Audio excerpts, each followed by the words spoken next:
The rolling pastures of Virginia are well suited for cattle production. Virginia farmers raise more than 500,000 feeder calves each year. Since 2017, a growing number of them are being exported to Canada through a flourishing trade relationship that relies on the free flow of goods between countries. The cattle from here in Virginia are feeder cattle that we typically sell anywhere from 600 to 1,000 pounds. The feedlots in Ontario purchase those. Ontario has an excellent promotion program. It's called the Ontario Corn-Fed Beef Program to verify that the farmers are feeding excellent quality feeds, and they have exported meat to the world. We feel very fortunate that our beef is winding up around the world due to their marketing program. Carpenter sits on the board of the Virginia Cattlemen's Association, an industry marketing and promotion group. He remembers the beginning of the Canadian cattle connection. About 2016, I was having conversations with a veterinarian in Ontario, and he told us that Ontario actually feeds more cattle than Quebec. So we looked into it. We went to the Ontario Cattle Feeders Association meeting in 2017.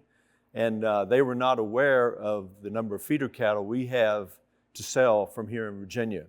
So from there, it was off to the races. Carpenter estimates more than 10% of Virginia's feeder cattle are exported to Canada each year. Jim Clark with the Ontario Cattle Feeders Association says their burgeoning relationship with Virginia cattle producers is essential to long-term success. We're short a lot of feeder cattle, and the opportunity is Virginia has a lot of feeder cattle that fit well into what we do.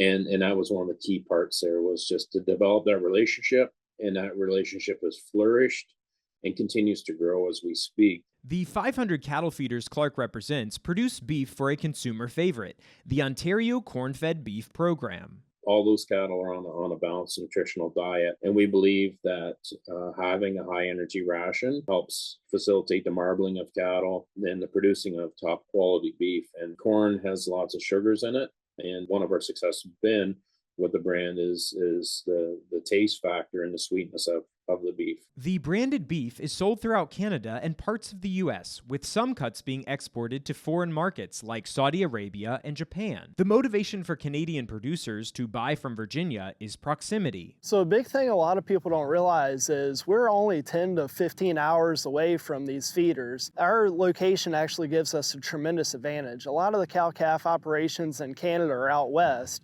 so they actually have a 30-hour drive to truck the cattle from Western Canada to Eastern Canada. Whereas us, with the shorter travel, it actually creates an extreme advantage where they have less money in trucking, and then it's less stress on the cattle as well. Blake Hopkins says that his family farm in Louisa County, Virginia, is benefiting from having more buyers for their cattle. Traditionally, we've sent a lot of cattle to Pennsylvania to Mennonite and Amish feeders, and the Canadian market has opened up for us to where we get additional bidders and buyers in, so it's been a tremendous help. So we're planning on trying to market the cattle directly to the Canadian feeders. The calves that Hopkins sells to Canada will eat a corn-based diet for several months before they're processed. With his customers across an international border, Hopkins says mutual respect is the foundation of their trade. They're putting a lot of trust in Virginia cattlemen to buy cattle and export them to another country. A lot of that starts with the relationships built on our annual trip to the Cattle Feeders Association meeting up there. Going up there and just meeting the people, getting on their farms and building relationships with them is key for this market to work. They need to be able to trust us, and we need to be able to trust them as well. Relationships that have turned foreign farmers into friends. We're located so close to each other, and the relationship we develop with Virginia, everybody who's come from Virginia, when we've been received back in Virginia, it's just like we're next door neighbors, and now I see we're looking out for each other. This partnership provides Virginia cattle producers with access to markets around the world. Both parties acknowledge it hinges on free trade and could be lost if new barriers are introduced. But when it works, it's a win for farmers on both sides of the border and for consumers with a hankering for tasty beef. It's all about taste, and people love the taste of corn-fed beef.